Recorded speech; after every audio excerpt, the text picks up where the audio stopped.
বনি ইসরাইলের একজন যুবক, সমাজে এমন কোনো পাপ নাই যে পাপ যুবক করে নাই। তার আম্মা আব্বা সমাজের মানুষগুলা অতিষ্ঠ হয়ে হাত পা বেঁধে মরুর প্রান্তরে ফেলে দিয়ে আসলেন। একদিন, 2 দিন, 3 দিন যায়, অনাহারের কারণে তার মৃত্যু চলে আসে। মৃত্যুর আগ মুহূর্তে যুবক চতুর্দিকে লক্ষ্য করে দেখে আমার আপনজনেরা কোথায়। যুবক ডানে তাকায় একবার, বামে তাকায় একবার, পিছনে তাকায় আরেকবার। মাকেও দেখা যায় না, জন্মদাত্রী মা, আমার জন্মদাতা বাবাকেও পাওয়া যায় না, বন্ধু বান্ধব সমাজপতি কাউকে দেখা যায় না। যুবক এবার লক্ষ্য করে দেখলো, মাওলা হে, এই মরুর প্রান্তরে আপনি ছাড়া তো আমার আপন বলতে কেউ নাই। যাদেরকে আপন বানিয়েছিলাম তারাই হয়ে গেল পর। আর এতদিন যাবৎ আপনাকে পর বানিয়েছিলাম, বুঝে দেখলাম এই মুহূর্তে আপনি আমার আপন। আল্লাহু আকবার।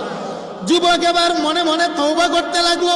যুবক এবার বলে, মাওলা, 40 বছরের জীবনে এমন কোনো পাপ নাই যে পাপ করি নাই। আমার পাপের কারণে সমাজের মানুষ হাত পা বেঁধে আমাকে পাহাড়ের পাদদেশে ফেলে গেল।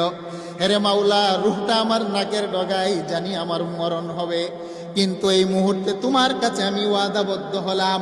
আমি লক্ষ্য করে দেখলাম তুমি ছাড়া আমার আপন কেউ নাই।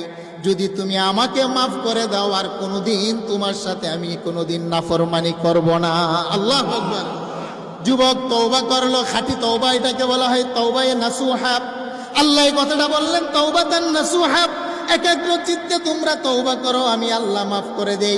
যুবক তওবা করার সাথে সাথে মালাকুল মউত এসে তার রূহটা নিয়ে গেল। 1 দিন যায়, 2 দিন যায়, 3 দিন যায়, যুবকের লাশটা পড়ে আছে। সমাজের কেউ তাকে গোসলও করায় না, কাফনও পরায় না, দাফন দেয় না, জানাজার নামাজ পড়ানোর জন্য কেউ আসে না। হাদিস কানা বুখারী। আল্লাহ নবী বলেন, আমার আল্লাহ মুসা পয়গম্বরকে ডেকে বললেন, মুসা, আমার একটা গোলাম ওই যে দেখো পাহাড়ের পাদদেশে পড়ে আছে, তার শরীরের মধ্যে কীড়া পোকা ধরেছে, সমাজের কেউ তো তার জানাজার নামাজের জন্য আসে না। হেরে মুসা, নিজ হাতে কূপ থেকে পানি উঠাইয়া গোসল দিবা। হেরে মুসা, নিজের জুব্বা দিয়া তাকে কাপনের কাপন পড়াইবা। হেরে মুসা, নিজে ইমাম হয়ে জানাজার নামাজের ইমামতি করবা। হেরে মুসা, নিজে কবর খনন করে কবরের ভিতরে তাকে দাফন করবা। হে মুসা, জানাজার নামাজ পড়ানোর আগে একটা ঘোষণা দিবা, বনি ইসরাইলের মধ্যে যত মানুষ আমার এই গোলামের জানাজার নামাজে উপস্থিত হবে, সমস্ত মানুষের গুনাহ খাতা আমি আল্লাহ মাফ করে দেব। আল্লাহু আকবার।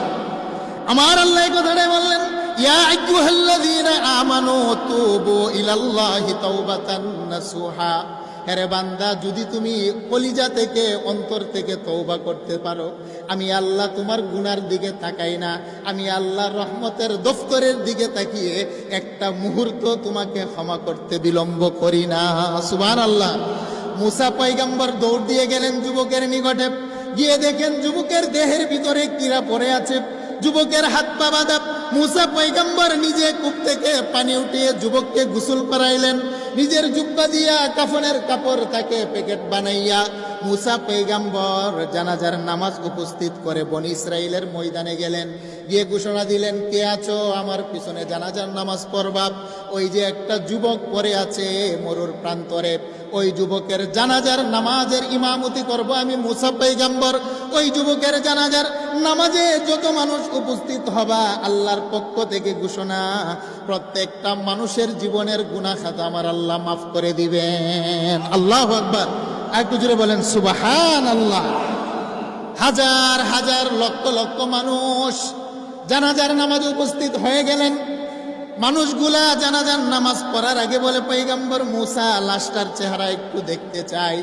মুসা পয়গম্বর সারিবদ্ধভাবে মানুষগুলাকে যুবকের চেহারা দেখার অনুমতি দিলেন। সমস্ত মানুষগুলা যুবকের চেহারা দেখে আশ্চর্যান্বিত হয়ে যায়। তারা বলেন, মুসা, এ তো আমার ভাই অপরাধী, তাকে তো আমরাই ফেলে দিয়ে গেছি।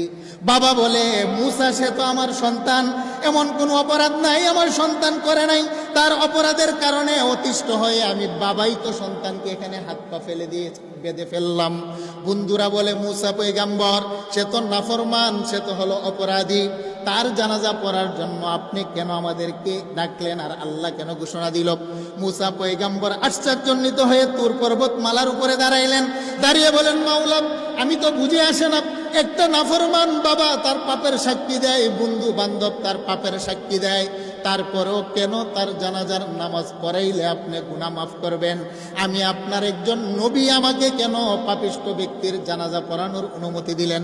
আল্লাহ বলেন, মুসারে প্রশ্ন করো না, মানুষগুলা তো সমাজের মানুষ তার পাপ দেখেছে, জীবনের শেষ লগ্নে এসে তওবায়ে নাসুহা যে অন্তর থেকে করেছে, সমাজের মানুষ তার কলিজার খবর দেখে নাই।